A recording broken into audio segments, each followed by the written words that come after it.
Olá pessoal, sejam bem-vindos a mais um Clearcast, o podcast da ClearSale. Dessa vez a gente vai falar bastante sobre carreira na área de segurança da informação e gestão de risco. Prevenção de risco, inovação, tecnologia e tudo que há de importante para mover o ecossistema digital. Fique ligado porque está começando Clearcast, o podcast da ClearSale.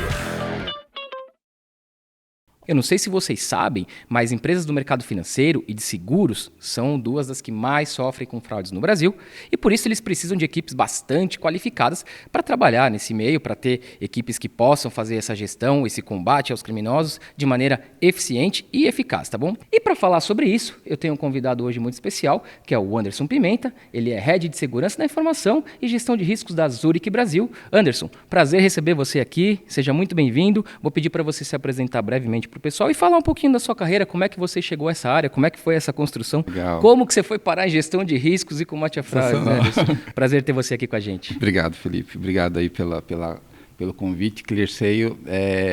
Então, Anderson Pimenta é meu nome, eu atuo aí na segurança da informação já faz uns 20 anos, também atuei na área de riscos e o que eu tenho visto assim é a demanda está aumentando muito e isso está exigindo muito de nós e esse bate-papo aqui com certeza vai esclarecer muita coisa para o público aí. Então, eu estou honrado em estar com vocês aí. Muito obrigado.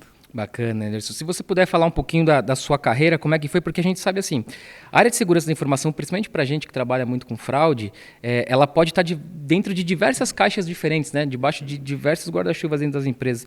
Como é que foi a sua trajetória e como é que é o seu dia a dia lá na Zurich, por exemplo, dentro de qual área vocês ficam, como é que funciona essa divisão, essa estrutura mesmo?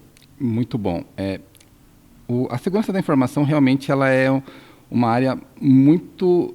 eu chamaria assim uma área muito específica que em alguns momentos ela está muito dentro da tecnologia. A Zurich ela tem essa visão até fazer um esclarecimento sobre o que você comentou do mercado financeiro, área de seguro. Essas empresas elas trabalham com 3 linhas de defesas. Então é importante falar isso porque com as 3 linhas de defesa, a gente consegue até segregar melhor a forma de trabalho da segurança da informação.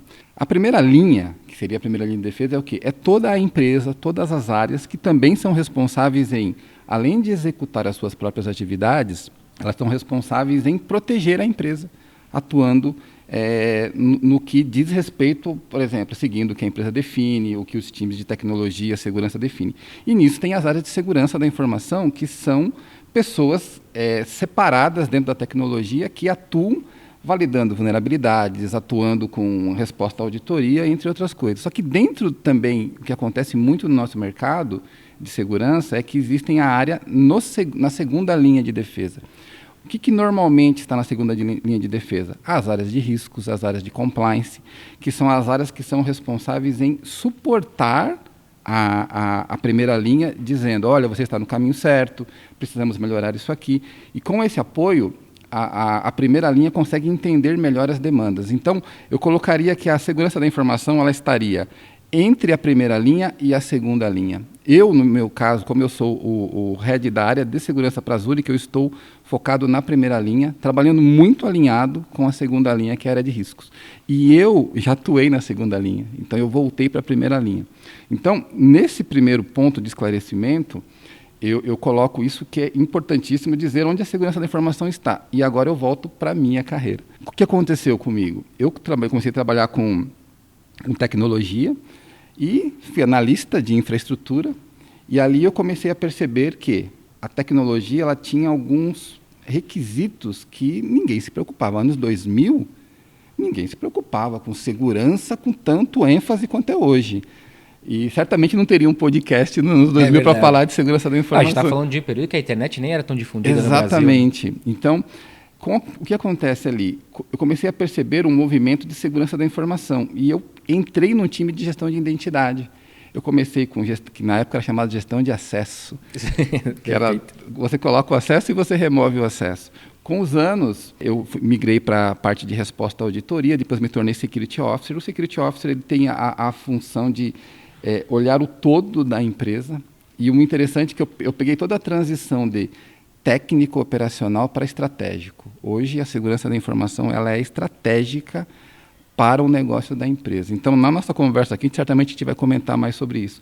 Mas pegando no sumário como eu fui parar em segurança, foi realmente gostar de colocar as coisas certas nos lugares corretos. Isso foi muito legal para mim, e tanto que eu trabalhei muitos anos, e hoje uma das coisas que o meu time mais faz é responder a auditoria. E a auditoria vê isso.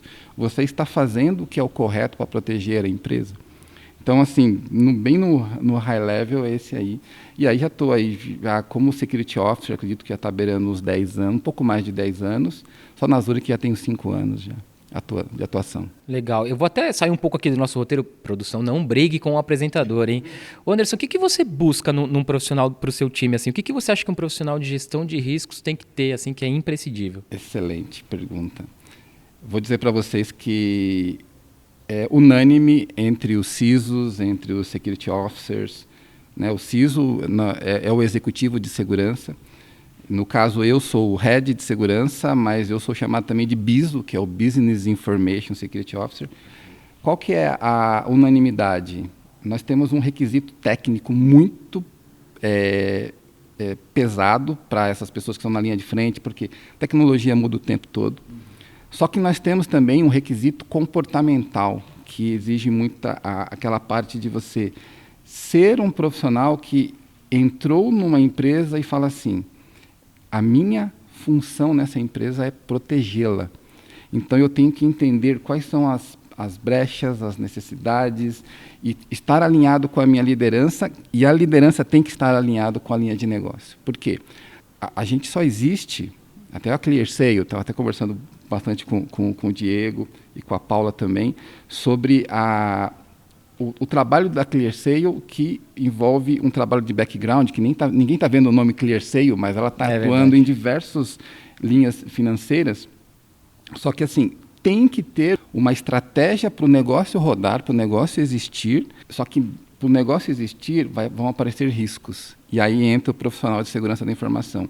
Se ele entrar na área de segurança da informação, preocupado apenas em eu vou executar a minha atividade A, minha atividade B, minha atividade C, eu vou receber meu salário e vou voltar para casa, sinceramente, não é a pessoa ideal para trabalhar com segurança da informação. Uhum. Porque é muito dinâmico os requisitos. Então, se eu tenho um alinhamento com o meu time, eu cuido de 3 torres na nossa estrutura de segurança. Nós criamos um padrão, nós temos uma rotina de trabalho, só que essa rotina ela é quebrada, a exceção é a regra, porque toda hora muda.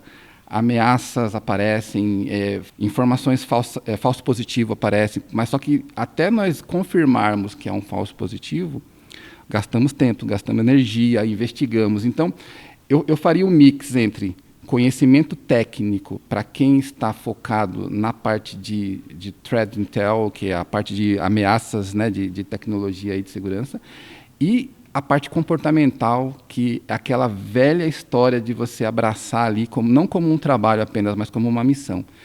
Equilibrando isso, por exemplo, eu tenho áreas que eu preciso de um cara mais técnico com esse requisito comportamental. Mas eu tenho outros, que são praticamente 60% do meu time, é mais governança, ou seja, o comportamental se destaca muito. Então, eu preciso saber o que é, mas eu não preciso entrar no detalhe daquela tecnologia, mas eu tenho que saber o que é isso, como que isso funciona, pelo menos o mínimo. Então, eu colocaria comportamental de abraça. Aquela velha e famosa frase de botar a camisa da empresa, mas pelo lance de você saber, olha, a minha carreira, eu estou construindo a minha carreira, e para construir a minha carreira eu tenho que trazer resultado para a empresa. Então, a minha mensagem sempre para o meu time, para todos que querem trabalhar com tecnologia, o campo é muito vasto de crescimento e de oportunidades. Seja um desses para entrar numa linha de crescimento. Perfeito. Eu quero pegar 2 ganchos, Anderson, na sua resposta, porque é a segunda resposta que você fala de estratégia. Primeiro, você tinha falado que é uma área estratégica para a empresa. Então, primeiro eu quero falar um pouco disso. A gente vive num mundo que hoje praticamente tudo está imerso no digital. Perfeito. E aí uma consequência imediata que a gente tem disso é que tudo está o tempo todo gerando dados, praticamente, né? E aí a gente vive num momento em que analisar dados, processar dados e usar os dados na tomada de decisão, eu acho que é quase que obrigatório para qualquer empresa hoje em dia, né? Você acha que o fato da área de gestão de risco, de segurança da informação, ter esse horário estratégico. Eu imagino que vocês participem de diversas tomadas de decisão, quando não vocês tomam a decisão todos os dias na empresa. Vocês acham que esse momento do mundo, onde a gente tem tanto dado trafegando o tempo todo em tudo que é lugar, tem a ver com isso? Como é que é esse processo?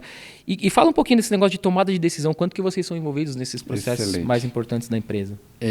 Isso é, para mim, Felipe, essa pergunta é o que faz a segurança da informação ter uma relevância que mudou com o decorrer da história. Então, eu posso dizer para vocês que, falando bem, assim, até vulgarmente, assim, bem informalmente, a segurança da informação era um bracinho da tecnologia que ficava escondidinho lá a gente falava até calabouço, e lá no calabouço a gente ditava as regras e nós éramos o pessoal do não.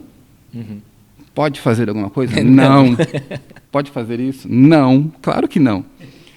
E eu falava, e depois com o tempo a gente vai criando na maturidade, e eu vou falar uma frase que era bem simples, a gente falou isso essa semana lá com o time conversando. Quer resolver todos os problemas de segurança? Vamos desligar todos os servidores, vamos tirar todos os acessos de internet, não vai risco zero. Eu duvido alguém invadir aqui, eu duvido alguém gerar algum problema para nós. Só que você não tem venda, você não tem empresa, você não tem emprego, você não tem nada. Ou seja, não existe mais isso. Nós não somos mais os caras do não. Então, a nossa frase lá, ela é bem simples. A nossa missão como segurança da informação é proteger e viabilizar os negócios. Então, proteger, temos que ter cuidado, temos que falar alguns nãos, temos que... Olha, eu entendo que isso é muito importante para você. Só que se nós fizermos desse jeito, nós vamos ter um risco no dia seguinte. Então, vou dar um exemplo prático que aconteceu comigo. Nós tivemos um projeto bem interessante e havia uma ferramenta que era free. Nós estamos falando de uma empresa, uma multinacional. Uhum. Ela normalmente não usa software free. Uhum. Só que a diferença era muito grande entre a licença e o free. Tá. E o que aconteceu? É óbvio que eu iria falar não. Não vamos utilizar isso. Só que eu tenho um pessoal técnico meu também, vamos conversar, vamos entender. Qual é a criticidade, esse aí que vem a estratégia, qual é a criticidade disso que vocês estão implementando para o teu negócio? Imagina que veio uma vulnerabilidade crítica, é free, uhum. Você não vai ter um fornecedor te suportando, te dando um respaldo técnico, operacional. Você vai ter que esperar a comunidade se pronunciar, e normalmente ela é muito rápida. Mas uma multinacional não pode ficar à mercê de uma comunidade. Sim. Ela tem que tomar decisões baseadas em fatos reais. Eu tenho uma empresa consolidada por trás desse produto? Tenho. Ela me garante validações de vulnerabilidade. Então, na conversa com eles falaram o seguinte: eu tenho que... Isso aqui vai me facilitar nessa e nessa atividade, porque hoje eu faço manual. Tá bom, e se aparecer uma vulnerabilidade, eu tenho que desligar isso em seguida. Aí ele falou assim, olha, se você desligar isso, eu vou ter que fazer isso manualmente e eu não vou ter a agilidade do produto, mas eu não vou ter impacto no meu negócio.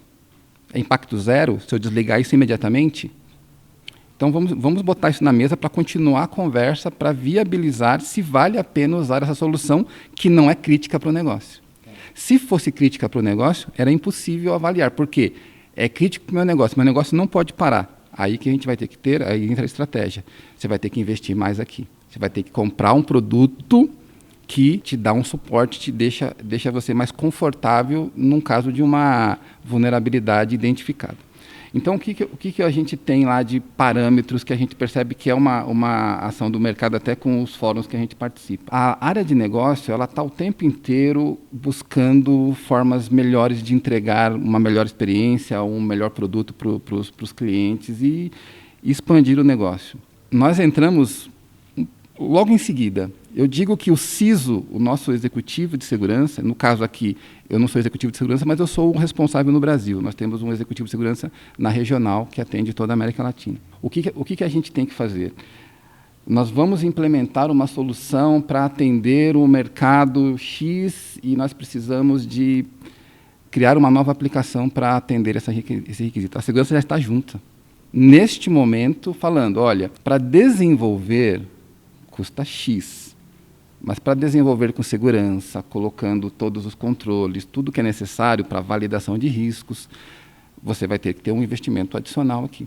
E é isso que a gente já coloca para a área de negócio ter a clareza de que não dá para simplesmente você falar assim, eu achei uma aplicação no mercado, ela me atende redondinha, eu vou pegar, vou instalar, vou entrar pela internet nela e vou trabalhar com os meus dados. Isso não pode. Não dá para correr o risco de ser amador, né? Totalmente, assim, você está colocando isso...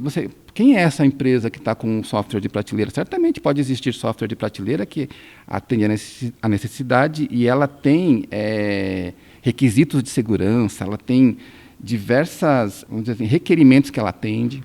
Então, o que nós fazemos? Nós avaliamos... É uma questão até de compliance, né? Totalmente. Então, a gente avalia o fornecedor em todos os aspectos desse fornecedor.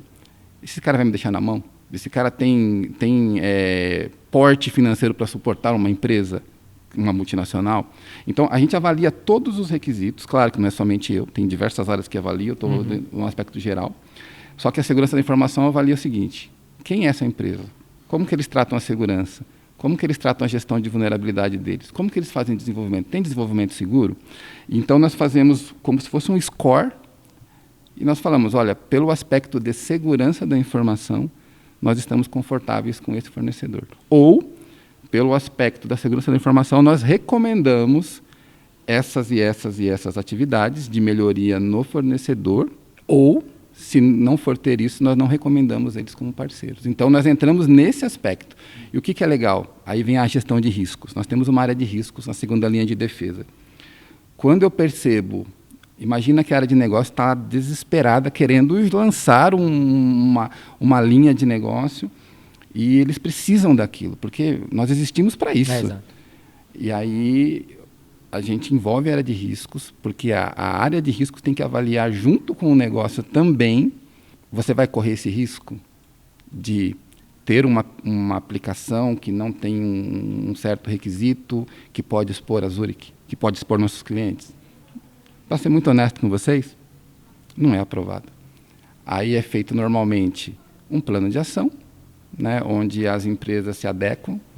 Por isso que normalmente se joga o jogo com grandes players, com players mais estruturados, igual eu vejo a ClearSale aqui na conversa que nós tivemos aqui, já nos bastidores com o Diego e com a Paula, e o site de vocês aqui, né, a casinha nova de vocês aqui é fantástica. Então, eu vejo assim, tem que trazer soluções, mas dentro... Eu resolvo o seu problema. O seu problema de negócio eu resolvo, mas eu te trago mais uns 6, 7 problemas de segurança. Por exemplo, a ClearSale eu tenho certeza que vocês não têm. Você tem até uma estrutura boa de segurança, grande. Eu até vi a entrevista da Beatriz, se não me engano, de segurança. Ela é a head de segurança aqui de vocês. Então, assim, a preocupação da área de segurança, alinhado com a empresa, traz confiança. Então, por isso que, aí voltando para o ponto da estratégia, é assim, desde o começo, nós temos que estar juntos. Pode acontecer de uma área começar um trabalho sem envolver a segurança? Pode acontecer, mas nós temos algumas travas técnicas que foram criadas, que o mercado criou. Quase que uma autorregulação. Isso, interno, porque como que nós vamos ter que comprar? E para comprar nós temos que envolver o time de compras. E tem as avaliações, e aí o time de risco é envolvido. Então, cria-se, vamos dizer assim, travas para que não ocorra, porque, às vezes, o negócio ele está tão focado numa oportunidade, que é o core deles, e que eles nunca percam isso, que eles falam assim, eu não sei validar os meus riscos de tecnologia. Chama a gente. Então, isso que nós estamos criando essa parceria. Então, eu falaria que a parceria com eles, tá junto com a estratégia do negócio, é o principal hoje da segurança. Tanto que nós não somos mais os caras do não. E saímos do calabouço. Que é o mais importante. O mais importante. E por isso, aí entrando no ponto da carreira, Felipe, as carreiras ficaram promissoras. Promissoras, porque você é um profissional que tem noção de tecnologia, de infraestrutura, que sabe o que é o que é um servidor, que o pessoal fala, um servidor que está no data center. E agora o movimento é quase unânime. O que é essa bendita cloud aí, que todo mundo nuvem, fala? Né? O que é essa nuvem? Não, a nuvem ela é um termo, mas existe um data center, mas são controles que eles vão requerendo cada vez menos o técnico lá de... Por exemplo, um servidor hoje, você sobe um servidor numa cloud, numa Azure, numa AWS em minutos. E antigamente você teria como empresa de comprar um servidor. Espaços físicos enormes, Espaço físico. Aí você tem que esperar chegar o servidor, que é um servidor por demanda, instala o sistema operacional, instala o banco de dados, depois vai instalar a aplicação. Então, tinha esses técnicos, eu fui esses técnicos, né? E hoje não, a cloud, ela traz o quê? Essa agilidade. Então, para o profissional, ele tem, claro, suporte em banco de dados, suporte em sistema operacional, porque continua existindo, porém, existe a segurança da informação, que requer o tempo todo. Por exemplo, um profissional não habilitado que entra numa cloud e faz uma coisa errada, ele pode expor a empresa inteira com um clique, com uma configuração errada. Então, o que eu vejo de promissor hoje? Os profissionais que estão resolvendo problemas, que estão trazendo soluções, que estão deixando os executivos mais tranquilos. Eu falo mais tranquilos para não falar menos preocupados, porque a gente não consegue falar. Estavam até conversando com o Diego, falando não existe segurança 100%. Não existe. A gente está o tempo inteiro... Então, eu tenho certeza que a Beatriz passa por isso também. Buscar alguma vulnerabilidade. O tempo inteiro. E aparece toda hora. Então, o profissional de segurança da informação que quer trabalhar mesmo, quer ser desafiado e está disposto a lidar com esse dinamismo, que às vezes chega a ser um pouco insano, tem bastante coisa boa acontecendo. E dá orgulho quando a gente passa, por exemplo, uma auditoria e os auditores hoje perguntam para mim, quantas auditorias você tem? Como que você é auditado? Eu falei, eu só sou auditado todo o tempo, toda hora e todo momento, só. O resto eu estou tranquilo. É uma empresa regulada, o mercado de seguro ele é muito exigente, então nós temos, e eu já vim de outros mercados, as exigências são muito parecidas, principalmente quando a gente fala de ambiente SOX, que é um ambiente financeiro, então temos aí também o ambiente de seguros, o ambiente regulado, então nós temos muitas auditorias. Qual que é a alegria nossa? O pessoal não achou nada. Não quer dizer que nós estamos tranquilos, mas já é um indicador muito bom.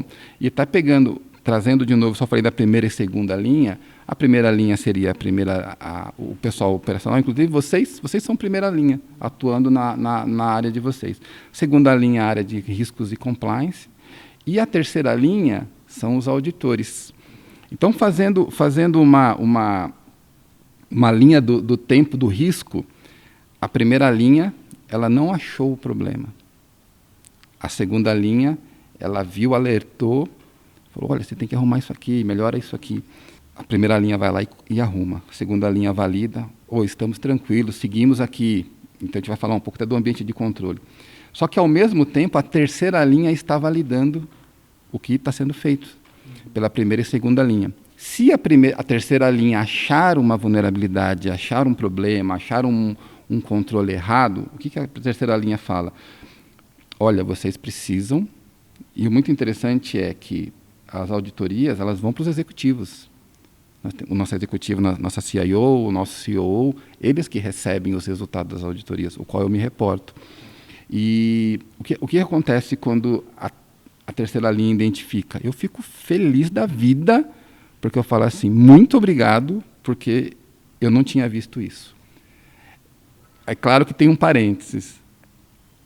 A dor de achar um item de auditoria, ela existe, porque existem métricas, existem, vamos dizer assim, objetivos que nós temos de não ter apontamento de auditoria, porque nós temos a obrigação, como primeira e segunda linha, não achar. Só que, e se a terceira linha não achar essa vulnerabilidade? É pior, né? Aí que vem, aí nós caímos para o oceano do mundo aí que alguém pode explorar aquela vulnerabilidade. Então, primeira, segunda e terceira linha, eles são um conjunto de áreas que fazem a empresa ser mais segura. Eu falei dos executivos ficarem menos preocupados. Só que, mesmo assim, o trabalho é praticamente assim, cíclico e a auditoria, teve auditoria de dados, auditoria de cloud, a auditoria financeira lá no business que desce para a tecnologia. Todos os tipos de auditoria, ele tem esse objetivo. Vamos identificar se tem alguma coisa que a gente precisa melhorar. Agora, e se eles não acham? Nós estamos totalmente vulneráveis. Aí que entra o próximo tópico, que é importantíssimo nós falarmos, que é um ambiente de controle, que eu chamaria de uma antecipação aos riscos. Isso é sensacional. Já vou pegar o gancho direto, já posso emendar? Fica à vontade, então, o espaço é seu. O que o ambiente de controle diz? Que é extraordinário. Então, lembrando, a empresa tem um objetivo. Então, eu vou até falar um pouco do risco. Pô, o risco é uma coisa tão subjetiva que... O que é um risco? Então, eu começo falando do risco. O risco é nada mais, nada menos de alguma coisa que pode atrapalhar o objetivo da empresa. Essa é a definição mais perfeita que a gente vê no mercado. Então, eu tenho um objetivo como empresa e pode acontecer alguma coisa que pode desviar desse objetivo, atrapalhar, atrasar. Isso é um risco. E o que acontece com as áreas? Elas têm que identificar esses riscos. Então, onde começa isso? A área de negócio, ela utiliza uma aplicação. Vou dar um exemplo bem simples. Você imagina, por exemplo, uma área financeira, ela tem uma aplicação que aprova pagamentos. E a pergunta básica que vai ser feita para eles: quem tem acesso a essa aplicação sua? Só o meu time. Então, só o meu time que tem acesso a isso aqui. Tá, interessante. Então, está definido por política. Existe uma definição da segurança da informação que é eles chamam de, já falando em português, mínimo acesso, né, o least privilege, ou segregação de função, que é o famoso SOD, que é eu segregar a atividade. É uma aplicação financeira onde somente a área financeira tem direito de acessar e tomar as decisões.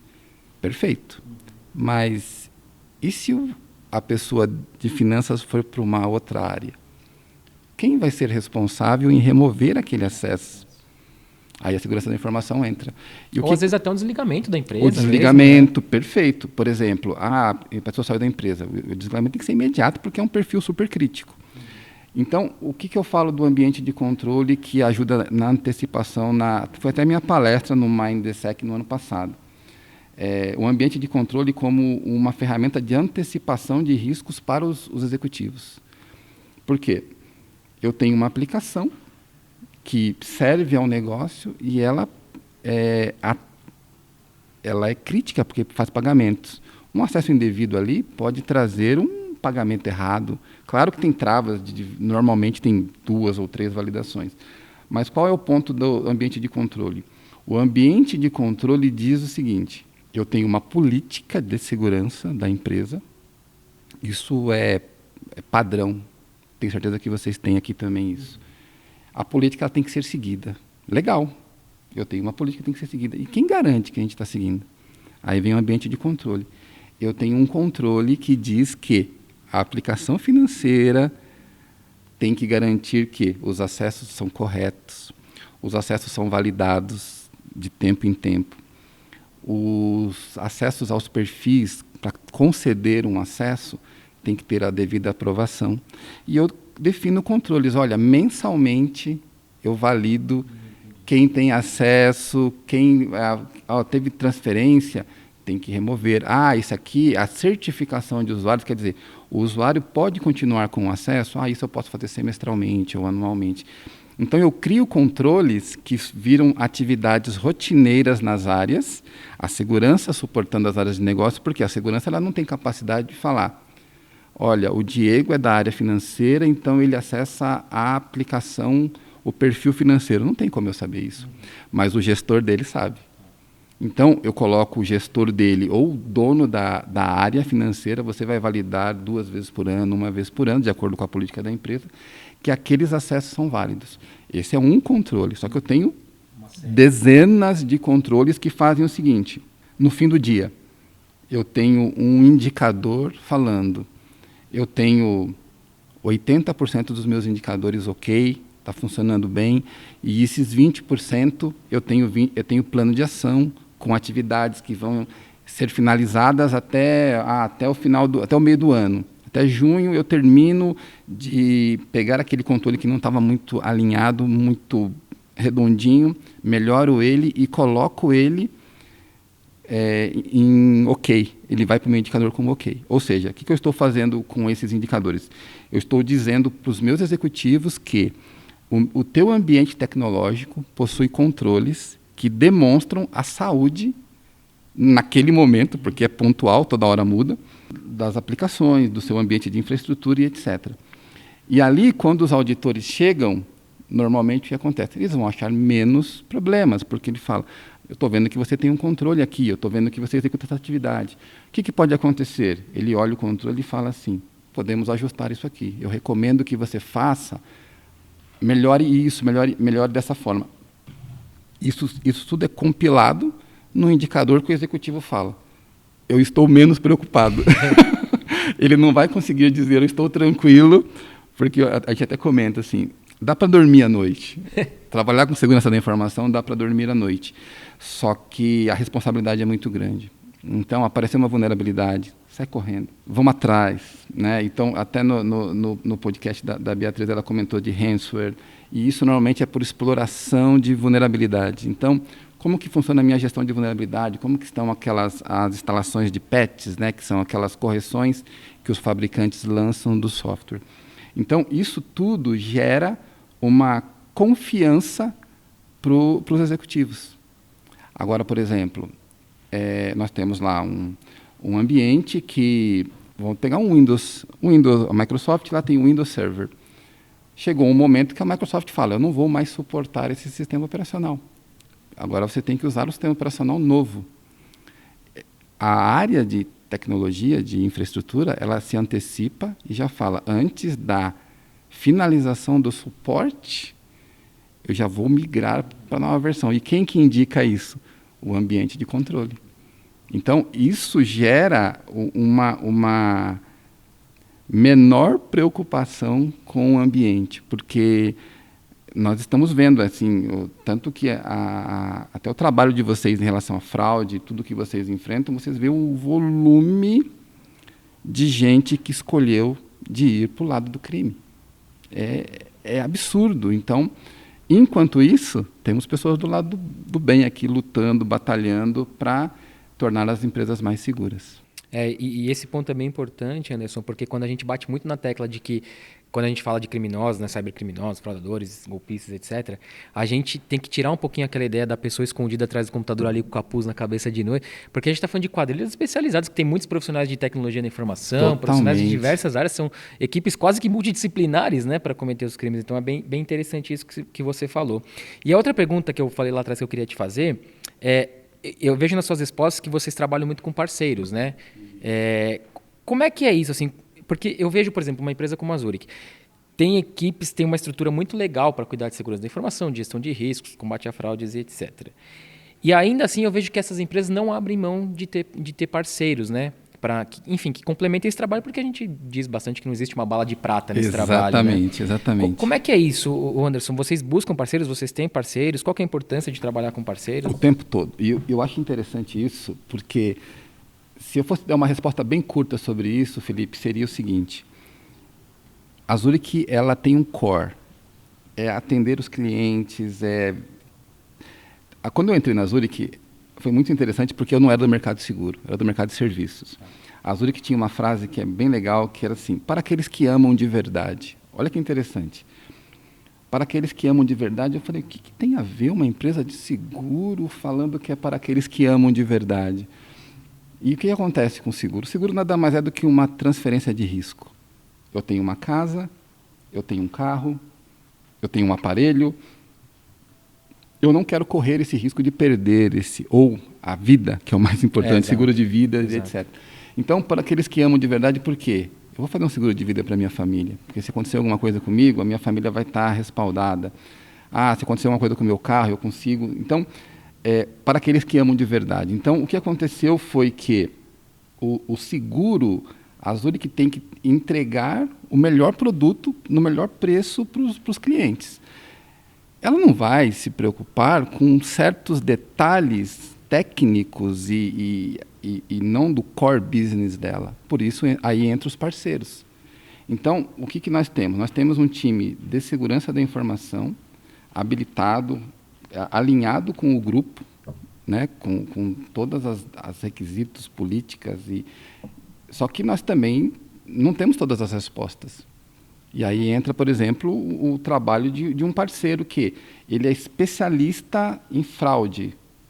O que ele pode agregar para mim? Certamente tem uma área que eu não, vamos dizer assim, uma linha que eu não estou vendo, e ele traz clareza para mim. E com essa clareza, eu consigo antecipar as respostas àqueles riscos, àquelas situações. Então, para nós, é fundamental a parceria, porque, para mim, a gente reduz o tempo da mitigação daquele possível risco, daquele potencial risco.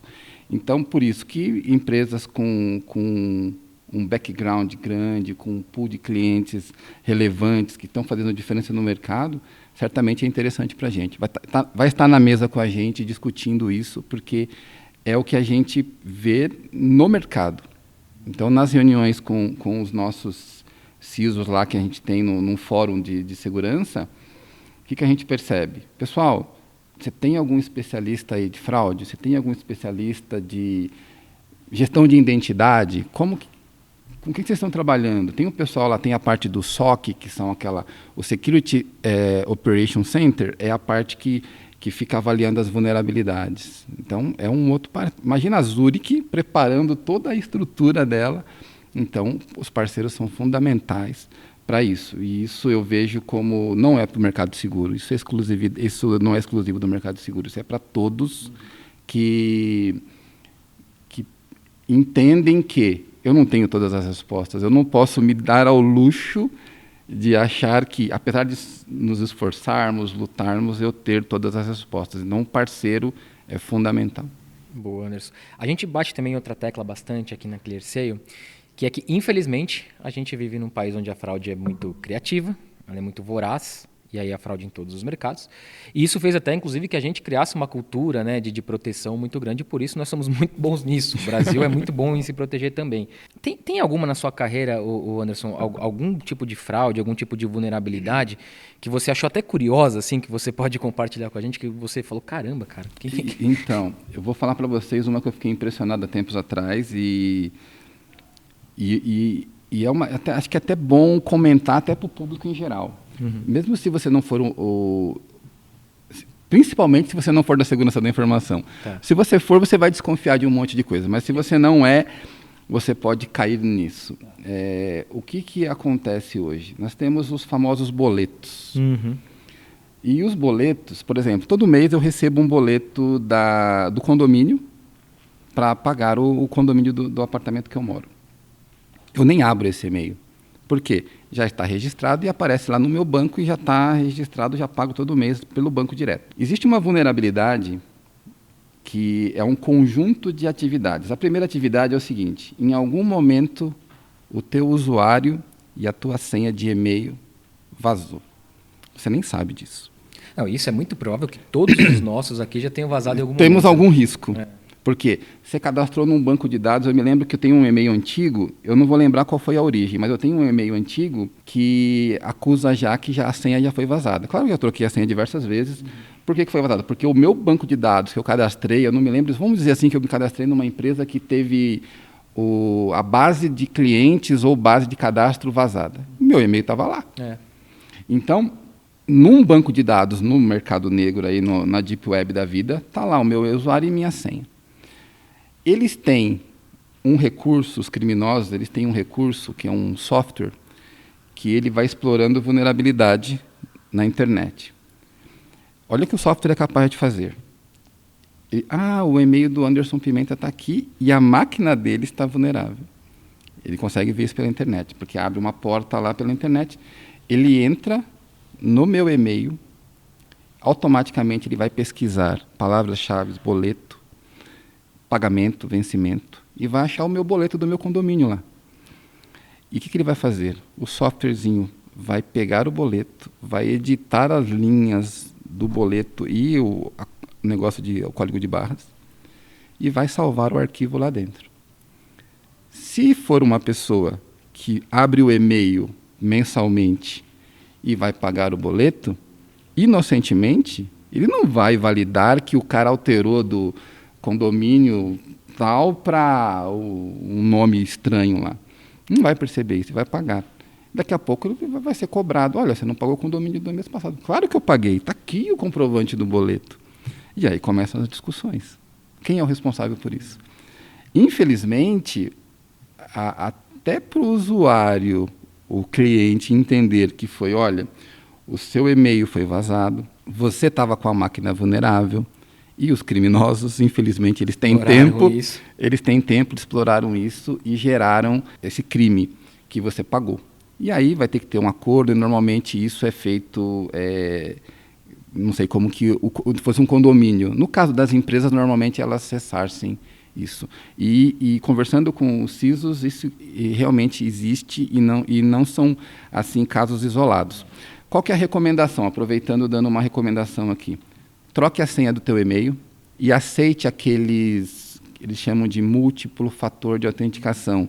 Um SMS, fique atento com isso. E o principal, olhe para quem você está pagando o seu boleto. Então, preferencialmente, vai no site do banco, você vai ver lá na parte de boletos registrados, você vai ver o teu boleto lá, vai lá, entra por lá e paga. Lá você não vai ter esse risco. Então, desconfie sempre. E faça a troca de senha de tempo em tempo. E, por favor, nunca usem senha simples. Uma senha simples, sem caractere especial, demora segundos para ser quebrada. Segundos. Agora você põe uma senha com diversos números, caracteres especiais, nomes trocados, com um monte de, sei lá, uns 10, 15 caracteres, o cara vai ter bastante trabalho para conseguir invadir a tua conta. Então, além de comentar esse caso curioso que me assustou, o nível da complexidade que eles conseguem fazer quase automaticamente e alertar a todos aí para que tomem cuidado, porque o crime é assustador. As pessoas que estão correndo atrás do famoso dinheiro fácil, né, a troco de prejudicar outras pessoas, infelizmente está aumentando muito. Verdade. E aí tem uma dica legal aqui que o Anderson passou, gente. Aparentemente, mudar uma senha, usar uma senha forte é uma ação muito simples, né? Mas pensem que os fraudadores eles sempre buscam um caminho mais fácil. E se você dificultou, ele provavelmente vai migrar para algum outro lugar que tenha essa vulnerabilidade, porque infelizmente ainda existe muito. Então acho que esse fica o recado, né? Anderson, para a gente ir para o nosso bloco final já. Legal. Agora eu vou fazer um jogo rápido, vou aproveitar aqui para usar minha colinha. Legal. O tamanho de um tweet a resposta, hein? Tem que ser breve. O que é ser um profissional de gestão de riscos e segurança da informação? Deixa eu pegar uma frase de um tweet aqui bem simples, aqui, deixa eu pensar nela aqui com bastante carinho. É um profissional parceiro que agrega muito valor para o negócio da empresa. Muito bom. E em uma palavra, a carreira em segurança da informação. Olha, eu falaria... Tem algumas palavras, mas eu vou falar dinamismo. Boa. Se você não quer ter um trabalho monótono, vamos trabalhar com segurança da informação. Vai ser muito dinâmico. Maravilha, Anderson. Acabou. Queria agradecer demais a sua presença. Foi um prazer. Espero que a gente se encontre aqui em outros conteúdos. Felipe. Seja um podcast, seja um webinar, seja produzindo texto, seja fazendo, porque é um prazer ter sempre grandes parceiros aqui com a gente. Eu agradeço muito. Se você tiver algum recadinho para a galera, fica à vontade. Muito obrigado. Foi um prazer, Anderson. O prazer foi meu. Muito obrigado por esse bate-papo. Espero ter agregado valor para vocês, pessoal. Eu agradeço a oportunidade e também digo que não se assuste com a tecnologia. A tecnologia ela é extraordinária, ela facilita a vida e está carente de profissionais que queiram aí trabalhar com esse desafio da segurança. Aí. Então, vai lá no LinkedIn, lá Anderson Pimenta, no LinkedIn Anderson Pimenta tudo junto, você consegue me achar lá, pode me chamar para bater um papo lá. Será um prazer falar de segurança, gestão de risco. Para mim é uma honra comentar sobre isso aí. Boa, Anderson. E claro, obrigado para você também que acompanhou a gente aqui até o final. Vocês já sabem, mas não custa lembrar. Se vocês quiserem mandar alguma crítica, sugestão, comentário, é só mandar um e-mail para a gente no comunicação@clear.seio. Lembrando que assim, o acento e sem a cedilha é comunicacal@clear.seio e a gente responde prontamente. Tá bom, pessoal? Muito obrigado e até a próxima.